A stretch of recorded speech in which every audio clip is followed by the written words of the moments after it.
Hello everybody! Welcome to the second chapter of my D&D vlog.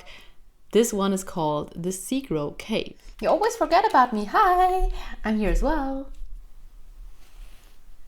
Yes, I was just doing the introductions. There's nothing here for you to comment. I'm the dungeon mistress. You can't just exclude me. Okay, sure, fine.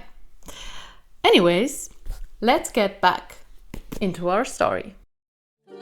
Magician, rock paladin, fighter, with the dice in your favor, your glory glows brighter. When human dwarf elves and a halfling unite, with trust and loyalty, they stand and fight. We start our story back in the cave where the lake is, and an octopus arm is grabbing our magician Arodir deep into the water. The magician actually manages to swiggle himself out dexterously and to swim to the surface.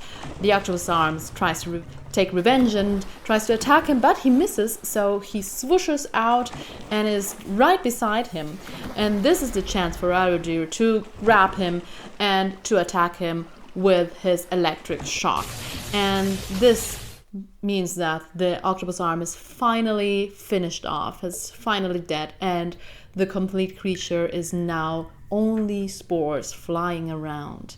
And it gets calmer and our heroes are safe again. So they continue on and walking together. They take a little rest because after the fighting they're kind of tired. But then they continue and they come to another part of the cave where they see much bigger mushrooms now. And these mushrooms seem to be kind of strange. They have like black splotches on them. And there's a sulfuric smell that is getting stronger in this part. A myconid, that is a mushroom person, approaches them and is very, very angry and tells them how dare they kill the octopus guard that they put in front, and that they should just leave as fast as they can, because otherwise the rage of the myconid will approach them and they will have to fight them all. And our heroes don't want to fight them, and so they try to explain that they didn't really mean to kill the octopus, but they were attacked by it, so they just defended themselves. But the myconid doesn't really want to know anything about them, and he just said that he doesn't like strangers anymore, and strangers only bring problems, so they should just go away and don't cause any trouble. And they try to find out why he thinks that strangers are so bad. Then he kind of explains a little bit. He says that there was a group of people. He doesn't really know how they look because it's not really good in humanoid or whatever faces. They came and they welcomed them at first because they seemed friendly, but then they did something in one of the deeper caves and a rumbling happened, and then suddenly the smell became much stronger, and it became stronger and stronger over time, and now they are getting sick. And so they feel like the best thing that they can do is don't let any new strangers come in, because they will only cause trouble as well. They really try to talk with him and try to convince him that they don't want to fight and they only mean well. They always also show them that they have the kitchen scrappings from Tarak, and they ask him for his name, and he says his name is Kshporn. And then Throlin says, cool name. Roll for deception.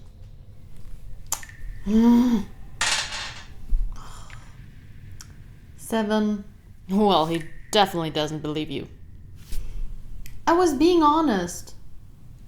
Well, Kshporn doesn't really like Throlin after that, but Eladryn tells him that she is actually an expert in this type of things, so she can take charge of that, and that she will manage the problem in no time, so he should just let her come inside with her helpers.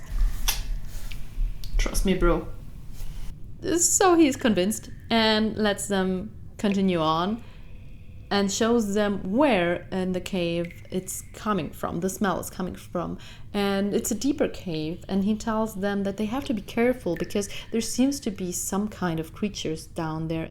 So Throlin decides that it's the best thing to do to try to detect magic before they go inside, to try to find out what they're dealing with. So Throlin has to sneak into the place to find out, and Eladryn and Tibur are behind her. So she sneaks there and... freaking dice!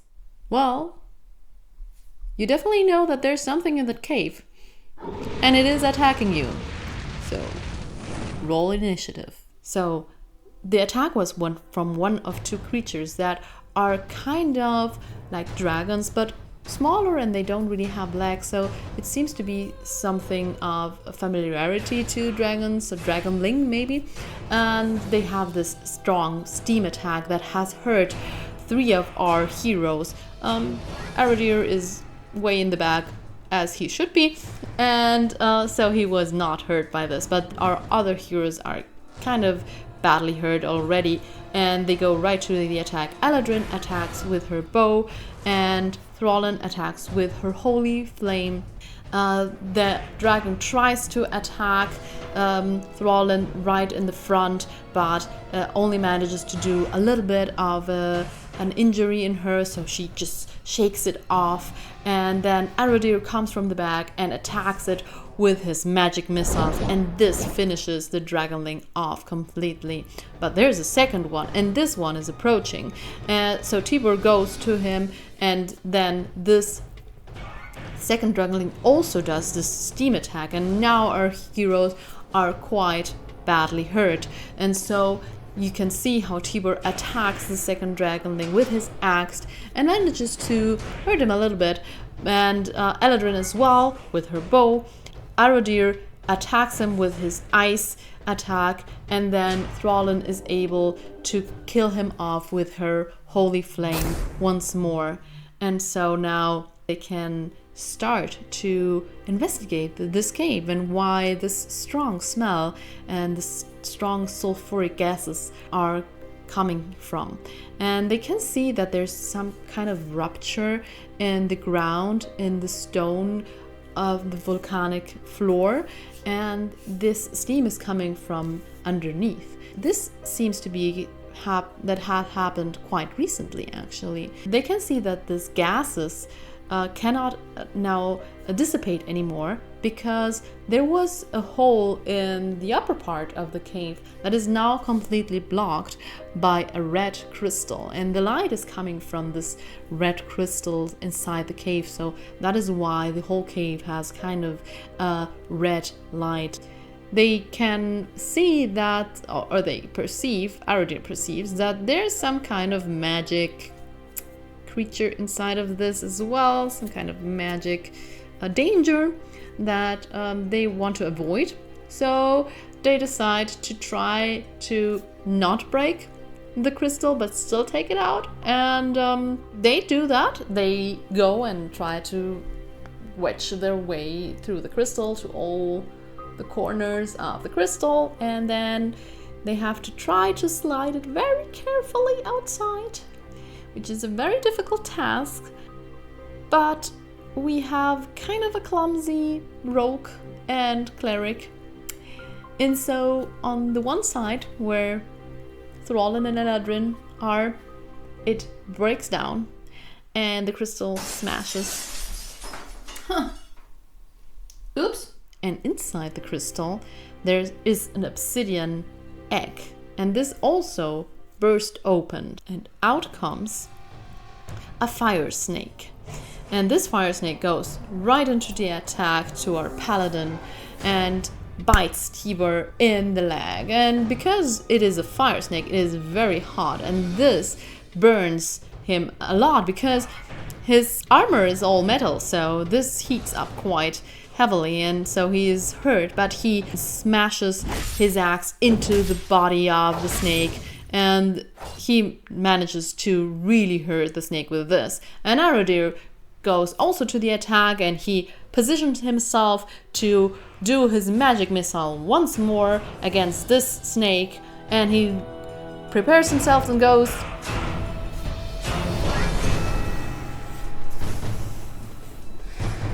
Pew pew pew! And then kills him. And so they killed the dragon snake in not even one round. Okay, cool. That was disappointing. Gonna have to make the monsters more powerful next time. Now our heroes know that they are safe. They take time for a long rest, get all their spell slots back, and go then to talk to Sporn after it and explain to him what has happened, and that they found out that someone has probably tampered with something there, and that's why this eruption of magic happened, and the crystal emerged and the gases were poisoning all the mushrooms. Sporn is very, very thankful, and his demeanor is completely changed. He thanks them profusively, especially Eladryn, of course, because she was the expert, right? It's fine. Was nothing really. Then he gives them some mushrooms that some are for healing potions and some are for the potion of health that they were needing. So they are very happy, and they take the mushrooms and they decide to just go their way back to Dragon Rest. Once they go out of the cave, they notice that there has been heavy rain happening, and so the way that they came from is now very, very muddy, and it will take them a little bit longer to go back, but they can go another route that's a little bit longer but is drier, and that's alongside the coast, and they decide to go this way. Once they take the route through the coast, Eladryn stays back a little bit. She has a big interest in the obsidian shreds that they took from the obsidian egg when they fought the fire snake. And so she knows that Tibur has them and tries to steal it from him. But because Tibur has actually managed to put it very deep into his backpack, she's not really able to steal that from him. She instead gets a ring, like a sigil ring from him. And she thinks, well, this is also pretty, and just takes it. The rogue stealing from the paladin. Yeah, I can work with that. Then they go their way and they approach a town that they don't know yet. This town is called Starburg. And they say, oh, well, maybe we can sell our obsidian pieces there and get some money from it. So they go there and they also think, well, a drink will not hurt us. And so they go to the tavern, and then when they enter the tavern, there's a big surprise because Priscilla, the sister of Tibur, is actually there. This is a big surprise for Tibur because he thought that his sister was dead. After believing his sister dead, now she suddenly reappears. Yeah, I saw telenovelas when I was little. So he thought that his sister died because she was attacked alongside her husband with a big band of bandits that killed them. But she then explains that this is not what happened, but actually she could convince the bandits that she could be helpful for them. And so they let her live for a while until she could finally manage to escape. Our heroes are very curious about her, and Throlin especially. Well, she's quite pretty. She is a redhead with stunningly and piercingly blue eyes, and she explains that it was quite hard for her, but that she was actually not that sad that they killed her husband because he was horrible to her. And when Tibur asked her why she didn't return home after she could escape these bandits, she said that she was pretty sure that if she ever got back home, their parents would have probably sold her to the next rich man to be married again, and she definitely didn't want that. Tibur kind of understands this, and so he accepts this. It's kind of shocking for him to know all this. He mourned the death of her sister a lot. It was actually the reason why he wanted to become this fighter that he is. He wanted to be a force for good and to be able to protect the people that he loved.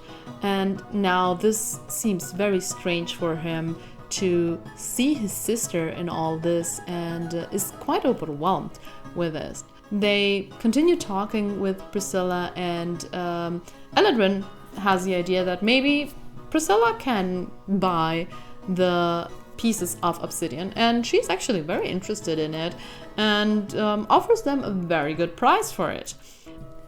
So it makes perfect sense that they will sell to Priscilla, and this will have no consequences at all.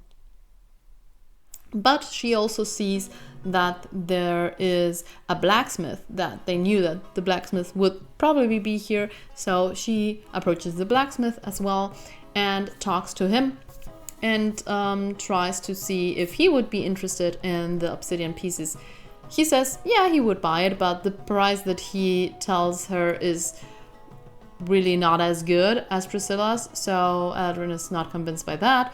But then she tells him, well, I actually also have the sigil ring, it's really, really pretty. He was like, okay, but I mean, I'm only interested in stuff that is also like from people that are kind of important, and is it from anyone important? And she was like, yes, this is from the big hero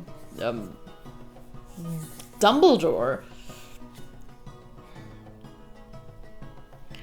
Asking a rogue for a deception roll is just a waste of time. And so he buys it for a pretty good price, and Eladryn is happy about that. So she goes back to the conversation that the other ones are having.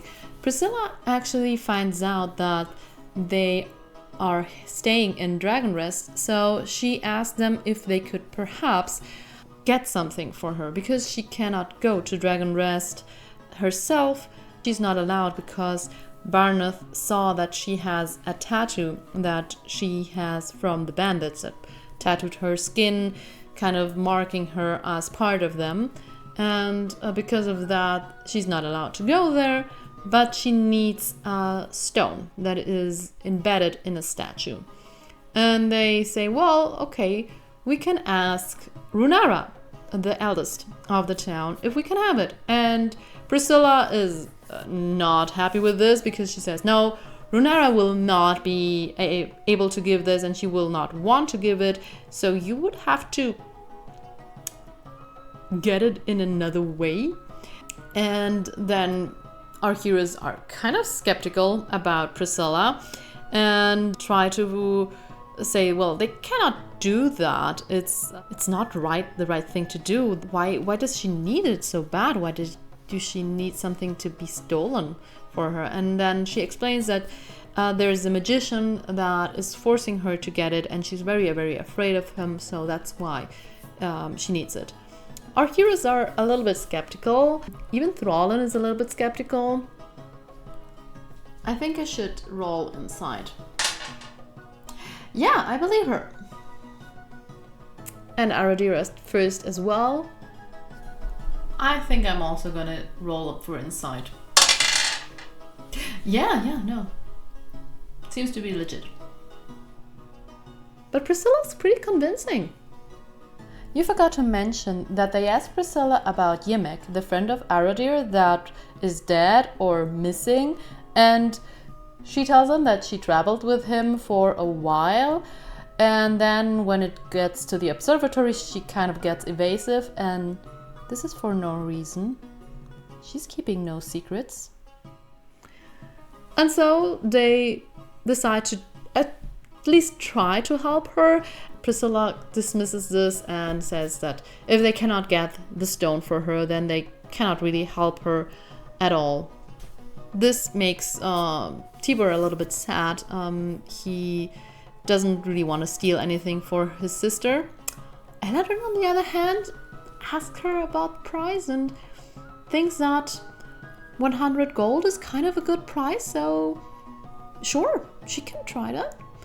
So they make a little bit of a deal, but the other ones don't really notice that. But they do think it's probably a nice thing to go to the blacksmith all together and maybe get some gear. And that's what they do. And so they are there and they are haggling with him. Throlin manages to convince him that she is a very important person and hero. So she gets a pretty good price for her weapon. And then because the blacksmith is now convinced that these are very important heroes, he tries to sell Tibur something because he seems so distinguished and strong and everything, and he tells him he got this wonderful sigil ring from the hero Dumbledore. And Tibur sees the ring and recognizes right away that it is his sigil ring. So he's very confused and kind of angry and asks him where does he got that from. And the blacksmith right away goes, well, she gave it to me. And Eladryn is now definitely in the hot seat because the whole party is kind of turning to her and it's probably gonna ditch her if she doesn't find a good solution soon. She then explains, no, she just found it on the way when they were walking back, and so she just thought, oh, this is beautiful, this is nice, I will just collect it. Come on, dice. 14 plus 4 in deception. Tibur believes her and he accepts that, but there's kind of a tension between the party at this point because it is kind of a strange situation. Anyways, they decide to all together go back to Dragonrest. They actually really ask Eladryn, so now that we help you get your potion, will you then continue helping us or will you just ditch us? And she's like, yes, definitely, for sure. So they trust her. They go to Dragonrest, and as soon as they arrive, Mula approaches and tells them the bad news. They actually got attacked once more by a group of zombies, and Tarak and Kilnep got injured. Tarak not as badly, but Kilnep is unconscious because he got poisoned the same way Eladryn was, and Tarak couldn't help him as much. So now he is unconsciously lying there and is pretty badly hurt. Our heroes go there right away and see how Tarak is trying to take care of Kilnep in a very caring and sweet manner. Tibur goes and right away heals the injuries that Kilnep has. This little guy is just laying there, but now at least the slashes in his body are now all cured, and Tarak thanks them for it. And when they tell him that they actually also have the mushrooms that are needed for the potion, he is over the moon. He's so happy. So he is able now to really cure Kilnep and really cure Eladryn as well. Once they know that Kilnep will be okay, they decide to go and talk to Runara about the stone that Priscilla wanted. And Runara says that she will definitely not give them the stone and that they shouldn't ask any more about it because there is absolutely no way that she will give them the stone. And so they try to talk with her and try to convince her that to trust in them, and she's unwilling to, and she's very torn and doesn't really want to talk about all this. And so they tell her, well, but we have been trusting in you and we have been doing things that are good for these people, so maybe it is good for you to also show us some consideration and some trust. It's too soon to give them this information. But they're being so freaking convincing. Damn it. This is actually something that really turns her around, and she is more willing to share with them stuff that she was not really planning on sharing with them. She tells them that there is a blue dragon nestling in the observatory, and that she thinks that Priscilla is probably working together with him, and she fears that the stories are repeating themselves, that for many years ago there was a blue dragon that tried to do a ritual to become more powerful, and now she fears that the same thing is happening again, and that it's necessary for them to get this dragon stones to do this ritual. And so they ask her about this dragonstone, and again Runara at first doesn't seem prepared to tell them, but she explains that these dragonstones are created once dragons die, and they encapsulate the magic of the dragon inside them, and that this particular dragonstone that is in this statue, the Temple of Dragon Rest, was created when the last dragon of the Stormwreck Isle died, and that she will never, ever part from it. They thank Runara for her trust and for all the information that she gave them, and they promise her that they will now, on the next morning, try to take care of the zombie problem that is getting worse and worse, and try to find out what is happening there and why there are so many zombies coming from the shipwreck of the Compass Rose. And this is where our story will continue next time.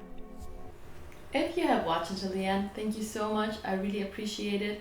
And if you enjoyed it, then consider subscribing and liking and commenting the video. That also really helps out. If there's anything you think I could improve, please also let me know in the comments, because I really want to get better at this and make it more entertaining for you. And well, I hope to see you next time. If you say bye.